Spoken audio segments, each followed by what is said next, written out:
وأحسن منك لم تر قط عيني وأجمل منك لم تلد النساء خلقت مبرأ من كل عيب خلقت مبرأ من كل عيب كأنك قد خلقت كما تشاء كتاب أنزلناه إليك مبارك ليدبروا آياته وليتذكر أولو الألباب۔ یہ کتاب برکت والی ہے جسے ہم نے آپ کی طرف نازل فرمایا ہے تاکہ دانش مند لوگ اس کی آیتوں میں غور و فکر کریں اور نصیحت حاصل کریں۔ اللهم صل على سيدنا محمد وعلى آل سيدنا محمد بعدد كل ذرة مئة ألف ألف مرة۔ سامعین و ناظرین اکرام، السلام علیکم ورحمۃ اللہ وبرکاتہ۔ سامعین کرام، سورہ ممتحنہ آیت نمبر 5۔ آج کا موضوع، کیا ہم اچھے اخلاق کا نمونہ پیش کر رہے ہیں؟ اس کے ساتھ آج کے سبق کا آغاز کرتے ہیں۔ سب سے پہلے گزشتہ سبق کا اعادہ ہوگا۔ قد كانت لكم أسوة حسنة في إبراهيم والذين معه إذ قالوا لقومهم إنا براء منكم ومما تعبدون من دون الله كفرنا بكم وبدا بيننا وبينكم العداوة والبغضاء أبدا حتى تؤمنوا بالله وحده إلا قول إبراهيم لأبيه لأستغفرن لك وما أملك لك من الله من شيء ربنا عليك توكلنا وإليك أنبنا وإليك المصير۔ بے شک تمہارے لیے ابراہیم علیہ السلام میں اور ان کے ساتھیوں میں بہترین نمونہ اقتداء ہے جب انہوں نے اپنی قوم سے کہا، ہم تم سے اور ان بتوں سے جن کی تم اللہ کے سوا پوجا کرتے ہو کلیتاً بیزار اور لا تعلق ہیں، ہم نے تم سب کا کھلا انکار کیا، ہمارے اور تمہارے درمیان دشمنی اور نفرت و عناد ہمیشہ کے لیے ظاہر ہو چکا، یہاں تک کہ تم ایک اللہ پر ایمان لے آؤ، مگر ابراہیم علیہ السلام کا اپنے پرورش کرنے والے باپ سے یہ کہنا کہ میں تمہارے لیے ضرور بخشش طلب کروں گا، فقط پہلے کا کیا ہوا ایک وعدہ تھا جو انہوں نے پورا کر دیا، اور ساتھ یوں جتا بھی دیا، اور یہ کہ میں تمہارے لیے تمہارے کفر و شرک کے باعث اللہ کے حضور کسی چیز کا مالک نہیں ہوں۔ پھر وہ یہ دعا کر کے قوم سے الگ ہو گئے، اے ہمارے رب، ہم نے تجھ پر ہی بھروسہ کیا اور ہم نے تیری طرف ہی رجوع کیا اور سب کو تیری ہی طرف لوٹنا ہے۔ سامعین کرام، سورہ ممتحنہ آیت نمبر 5۔ ربنا لا تجعلنا فتنة للذین کفروا، اے ہمارے رب، ہمیں ذریعہ آزمائش نہ بنا کافروں کے لیے، واغفر لنا ربنا، اور اے ہمارے رب ہمیں بخش دے، ہمیں معاف کر دے، انک انت العزیز الحکیم، بے شک تو غالب اور حکمت والا ہے۔ سامعین کرام، سورہ الممتحنہ، اور اس میں ابھی گزشتہ سبق میں ہم نے یہ پڑھا، لقد کان لکم فی ابراہیم اسوۃ حسنۃ، لقد کان لکم اسوۃ حسنۃ فی ابراہیم والذین معہ، کہ تمہارے لیے ایک بہترین نمونہ ہے ابراہیم علیہ السلام، اس کی ہم نے تشریح کی ہے اللہ تعالیٰ کی توفیق سے، لیکن آج کا جو سبق ہے اس کا آپ نے ترجمہ سنا کہ ابراہیم علیہ السلام یہ دعا مانگ رہے ہیں کہ ہمیں فتنہ نہ بنانا کافروں کے لیے۔ اس کا مطلب کیا ہے؟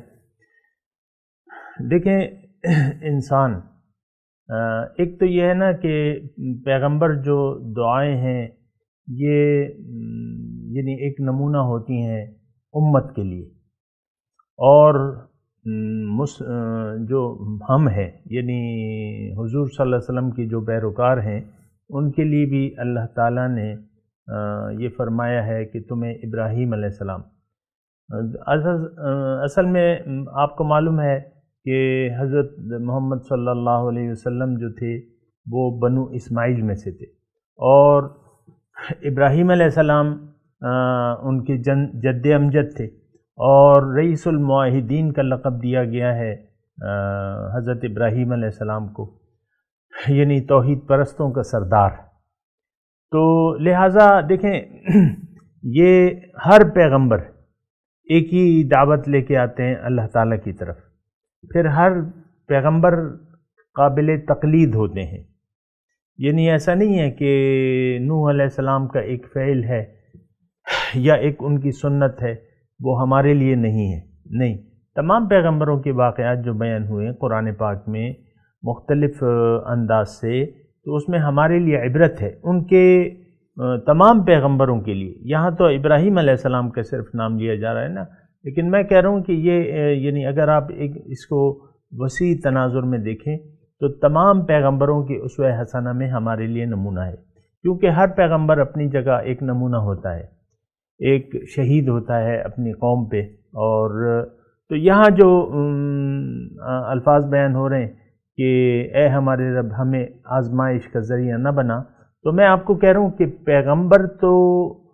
پیغمبر کی ذات، یہ بات ذرا توجہ سے سنیں کہ پیغمبر کی ذات تو ہوتی ہی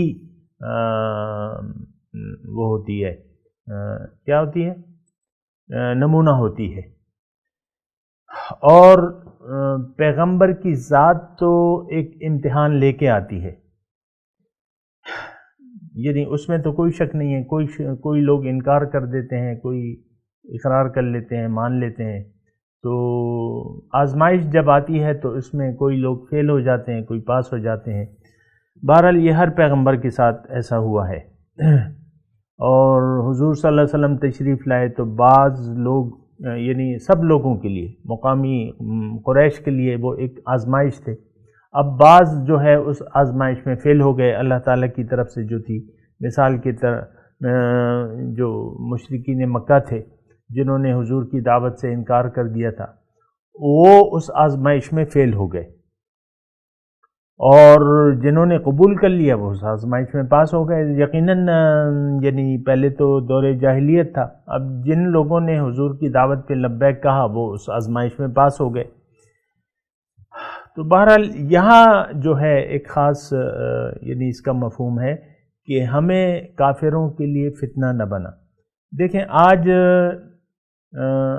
مثال کے طور پہ آج کا مسلمان ہے، ان کے لیے ہم یعنی اس طریقے سے ہم یہ کافر ہمارے لیے آزمائش میں پڑ گئے کہ بھئی یہ تو امت محمدیہ کہلانے والی امت ہے، اور ان کے کاموں کو دیکھو اور ان کی باتوں کو دیکھو، یا جو دین یہ پیش کر رہے ہیں مثال کے طور پہ ہمارے سامنے، تو خود تو یہ اس پہ عمل پیرا نہیں ہے، تو ہماری وجہ سے کافر جو ہے آزمائش میں پڑ گئے۔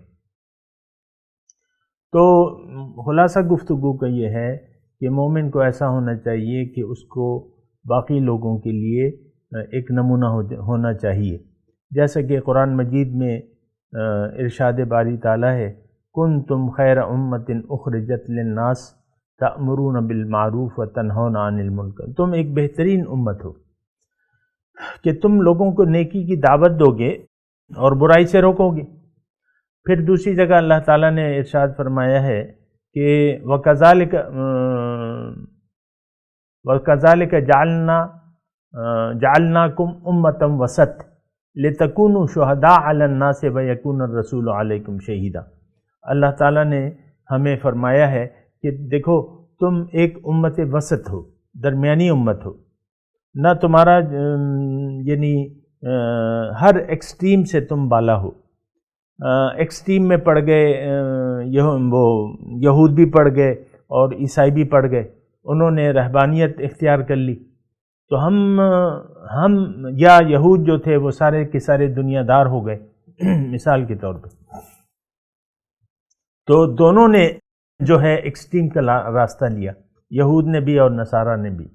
اب یہ تو ان کے جو اللہ تعالیٰ ظاہر ہے کہ وہ بھی ایک نمونہ تھے باقی لوگوں کے لیے، اور ادھر ہم جو ہیں یہ ایک امت وسط ہیں. اللہ تعالیٰ یہ فرما رہا ہے وَكَذَلِكَ جَعَلْنَاكُمْ أُمَّةً وَسَطًا لِتَكُونُوا شُهَدَاءَ عَلَى النَّاسِ، تاکہ تم ایک درمیانی امت ہو، میانہ رو. اور اس لیے میں نے تمہیں بنایا ہے کہ باقی لوگوں کے لیے تم ایک نمونہ پیش کرو، اور رسول کی ذات جو ہے وَيَكُونُ الرَّسُولُ عَلَيْكُمْ شَهِيدًا، رسول کی ذات تمہارے. اب دیکھیں ہمارے حضور، ہمارے پیارے آقا حضور صلی اللہ علیہ وسلم نے کس طریقے سے ہمیں ایک نمونہ پیش کیا. 9 تو ازواج تھیں جو ہماری مائیں ہیں، ان کے ساتھ یعنی گھر داری یا جو ہے انہوں نے ایک اپنی ازدواجی زندگی کا ایک نمونہ پیش کیا کہ یہ ان کے ہوتے ہوئے رسول نے اپنی ڈیوٹیاں پوری کی، باقی تمام ڈیوٹیاں پوری کی. وہ ایک جرنیل بھی تھے، ایک قاضی القضات بھی تھے، اور ایک عام حکمران بھی تھے. یہ تمام جو ہے درجے انہوں نے، اور مسلمانوں کے لیے ظاہر ہے کہ ان کے مزکی بھی تھے، اور ان کو قرآن کی تعلیم اور تشریح بھی بیان فرماتے تھے، حکمت. اور یہ حضور کی ذات جو ہے یہ ایک مکمل ہمارے لیے نمونہ ہے. اب یہاں جو آیت ہم پڑھ رہے ہیں ربنا لا تجعلنا فتنۃ للذین کفروا، اے اللہ تعالی ہمیں ان کے لیے، کافروں کے لیے فتنہ نہ بنا. اب فتنہ اس وقت بنے گا، یعنی آزمائش ہم اس وقت بنیں گے، یعنی دونوں صورتوں میں.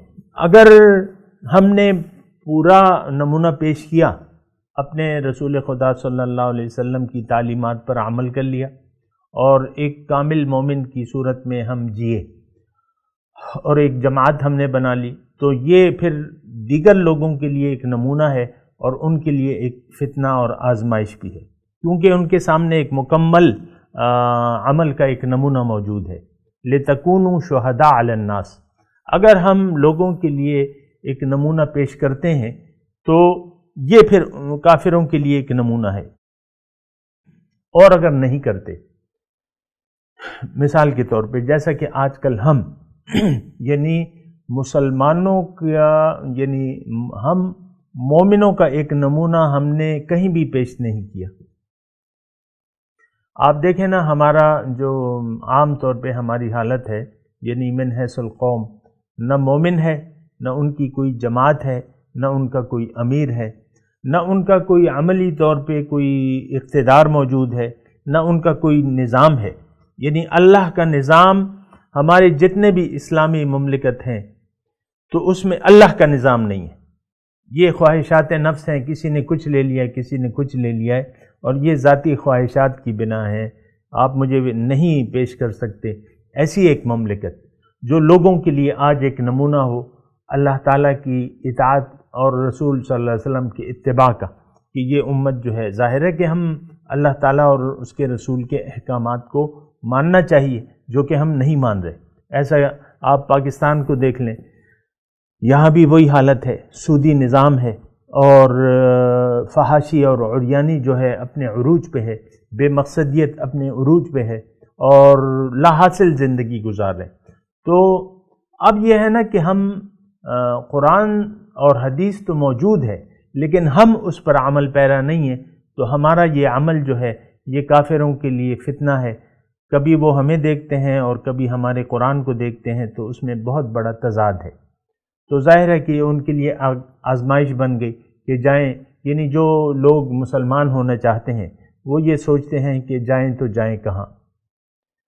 ہمارے ایک واقعات میں آتا ہے، تاریخی واقعات میں، گاندھی تھے اور وہ سول نافرمانی کی تحریک تھی، تو گاندھی جی بھی چلے گئے تھے جیل میں، اور میرے خیال سے مولانا محمد علی جوہر جو تھے وہ بھی ان کے ساتھ تھے.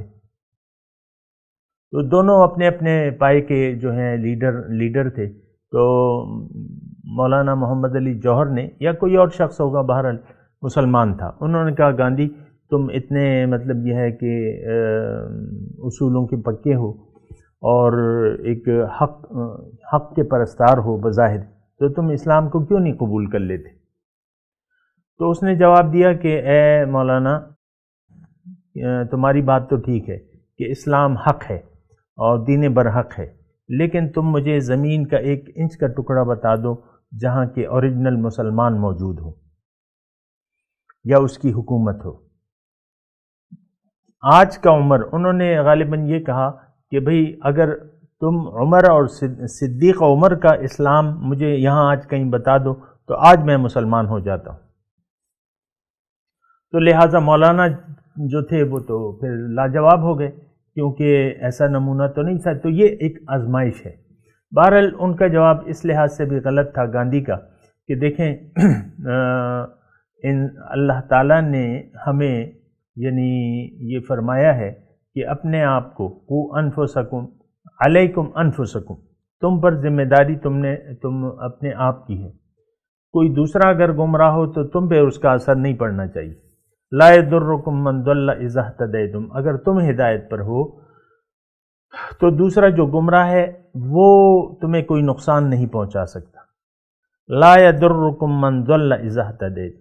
تو بہرحال دیکھیں وہ گاندھی جی کی بات سے میں اختلاف اس طرح کرتا ہوں کہ اگر اسلام یعنی مسلمان اگر موجود نہیں بھی ہے تو اسلام تو موجود ہے نا.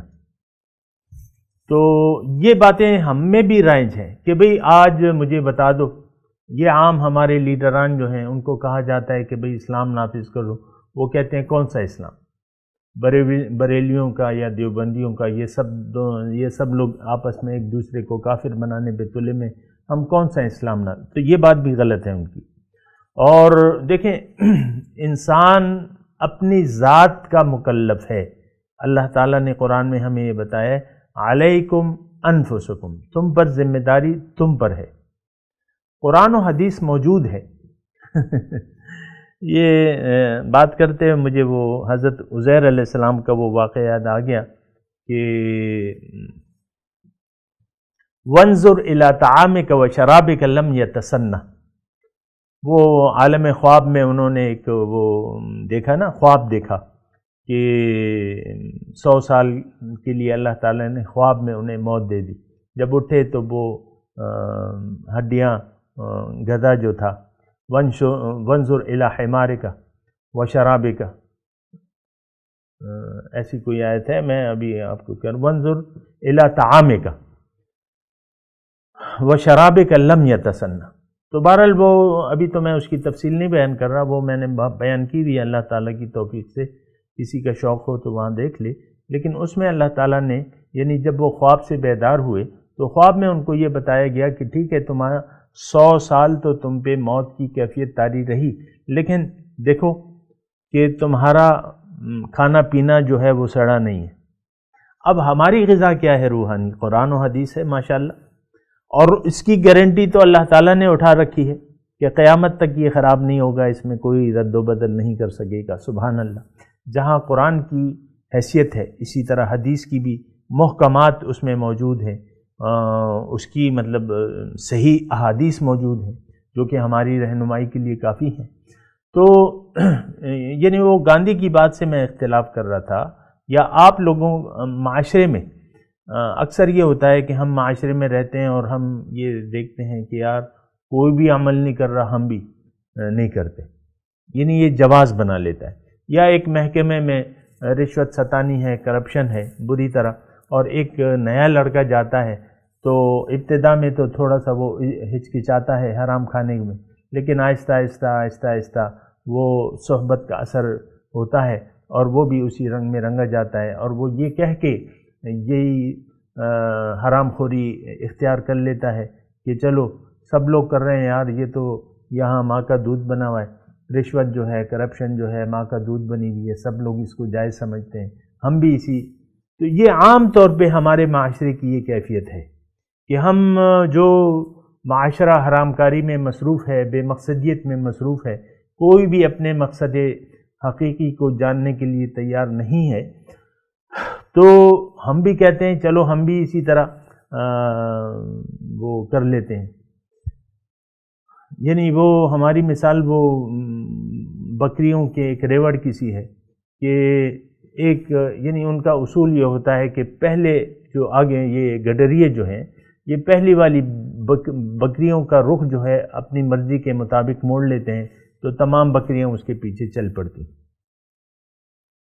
یعنی بیچ میں سے اگر آپ نے ایک بکری کو کیا سمت بدلنے کی کوشش کی تو وہ ہرگز نہیں بدلے گی، وہ اسی بھیڑ چال میں، وہ بھیڑ چال کے الفاظ آپ نے سنے ہوں گے، تو وہی معاملہ ہے. ایک بھیڑ چال ہے بے مقصدیت کی آج، یعنی اس بھیڑ چال میں ہم پیدا ہوئے ہیں اور اسی بھیڑ چال میں آپ دیکھیں باطن جو ہے آج ہمارا مقصود نہیں ہے، ہمارا مقصود ٹوٹلی ظاہر ہے، ظاہر کی کامیابی. اب اس میں بہت سے اچھے لوگ جو ہیں یعنی دیندار لوگ، اللہ کا نام لینے والے لوگوں کو صبح و شام جو ہے اللہ کا نام لیتے ہیں اور اس کی تلقین کرتے ہیں، لیکن جب وقت آزمائش آتا ہے تو اسی بھیڑ چال میں وہ رنگے جاتے ہیں. اور اس بات کے آپ خود بھی گواہ ہوں گے، اور یہ معاشرہ مطلب اس کی نمونے بہت زیادہ موجود ہیں. بہرحال یہاں جو ہم آیت پڑھ رہے ہیں ربنا لا تجعلنا فتنة للذین کفروا، دیکھیں کافروں کے لیے ہم نے ایک نمونہ بن کے ہم نے ایک نمونہ بننا ہے، ایک اچھا نمونہ بننا ہے، ایک اچھی شہادت پیش کرنی ہے. لِتَكُونُوا شُهَدَاءَ عَلَى النَّاسِ، تاکہ تم لوگوں کے لیے ایک نمونہ بنو. اچھا نمونہ دیکھیں اس سے اثرات ہوتے ہیں. مثال کے طور پہ میں آپ کو عرض کرتا ہوں، حضرت علی رضی اللہ تعالیٰ عنہ ایک جنگ میں ایک کافر پہ انہوں نے یعنی جنگ کر رہے تھے، لڑائی ہو رہی تھی، اتنے میں حضرت علی نے اس پہ قابو پا لیا اور اس کو گرا دیا. اس کافر کو، مشرک کو گرا دیا زمین پہ اور تلوار کا وار کرے، اس کی گردن کاٹنے لگے. جب گردن کاٹنے یعنی انہوں نے وار کرنا چاہا تو ابھی تلوار اس کے گلے تک نہیں پہنچی تھی، تو اس کافر نے ان کے منہ پہ تھوک دیا، بڑی زور سے تھوک دیا، یعنی اپنی نفرت کا اظہار کیا.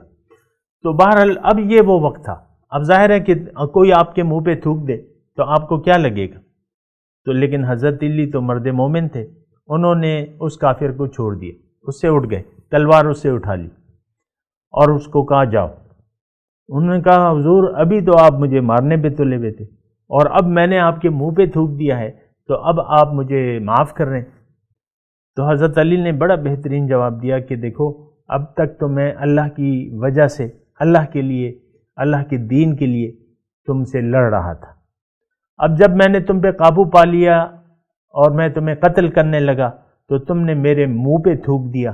تو اس میں اب مجھے تھوڑا سا مطلب ظاہر ہے انسان ہے، اس میں رنج پیدا ہو گیا. اب میں نے تلوار جو اٹھی ہوئی تلوار تھی وہ رکھ دی کہ کہیں اس میں تمہیں قتل کرنے میں میری نفسانیت شامل نہ ہو جائے، اس لیے میں تمہیں چھوڑ رہا ہوں. اب یہ دیکھیں انہوں نے، وہ کافر پھر مسلمان بھی ہو گیا اور اب انہوں نے ایک عملی شہادت پیش کی کہ مسلمان ایسا ہوتا ہے کہ اس کی زندگی اللہ کے لیے ہوتی ہے، اس کی تمام کوششیں اللہ کے لیے ہوتی ہے، اس کی جنگ جو ہے اللہ کے واسطے ہوتی ہے اور وہ اللہ کے واسطے لڑتا ہے، نفس کے واسطے نہیں لڑتا. تو بہرحال وہ انہوں نے ایک نمونہ پیش کیا. اب یہ دیکھیں وہ فتنہ کافروں کے لیے آزمائش تھی کافر کی. اب اس وقت جو انہوں نے یعنی عملی شہادت پیش کی، اپنے جذبہ ایمانی کی، اللہ کے واسطے لڑنے کی، تو وہ اس آزمائش کافر اس شہادت سے متاثر ہو گیا. تو یہ میرا مراد ہے کہ ربنا لا تجعلنا فتنة للذین کفروا، اے ہمارے رب کہیں ایسا نہ ہو کہ ہمارے کردار میں کہیں جھول آ جائے اور ہم دنیا کی طرف رجوع کر لیں اور تجھ سے اللہ تعالی ہم منہ موڑ لیں. تو اس طرح کافروں کے لیے جو ہم نے نمونہ بن کے دکھانا تھا تو ان کے لیے ہم ایسی بری آزمائش بن جائے. دیکھیں اچھی آزمائش بھی ہوتی ہے اور بری بھی ہوتی ہے، یعنی اپنے عمل کا ایک برا نمونہ پیش کریں، کہیں ایسا نہ ہو کہ ہم اپنے جو کردار ہے اس کا ایک برا نمونہ پیش کر کے کافروں کا جو کوئی امنگیں ہیں اگر دین اسلام کے لیے تو اس سے بھی وہ کنارہ کشی اختیار کر لیں، کہیں ایسا نہ ہو۔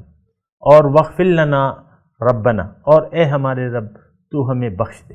ظاہر ہے کہ انسان کمزور ہے، غلطیوں کا صدور انسان سے ممکن ہے، تو تمام یعنی گناہوں سے معافی جو ہے ضروری ہے اس کے لیے کامیابی کے لیے۔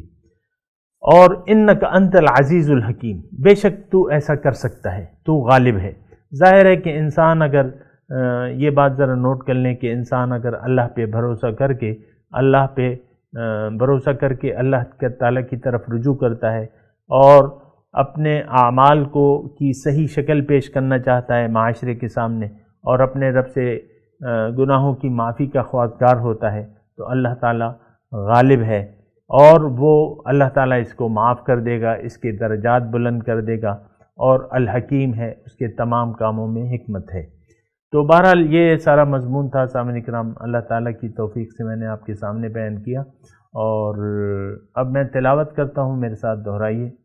اعوذ باللہ من الشیطان الرجیم،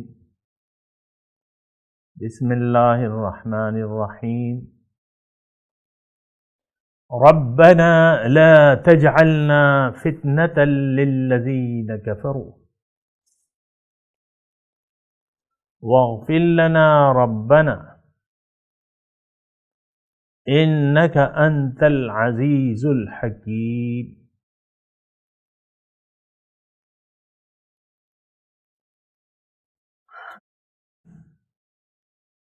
اب اس کی ترجمہ سنائیں۔ ربنا لا تجعلنا فتنة للذین کفروا، اے ہمارے رب ہمیں فتنہ نہ بنا کافروں کے لیے، واغفر لنا ربنا، اور ہمیں معاف کر دے اے ہمارے رب، انک انت العزیز الحکیم، بے شک تو ہی غالب اور حکمت والا ہے۔ اب ان آیت کی تلاوت اور ترجمہ۔ ربنا لا تجعلنا فتنة للذين كفروا واغفر لنا ربنا إنك أنت العزيز الحكيم۔ Our Lord, do not make us a target for those who disbelieve, and forgive us, our Lord, you are indeed the mighty and wise۔ اس کے ساتھ ہی آج کے درس کا وقت اختتام کو پہنچا۔ انشاءاللہ اگلے درس میں ملاقات ہوگی۔ وآخر دعوانا ان الحمدللہ رب العالمین، والسلام علیکم ورحمۃ اللہ وبرکاتہ۔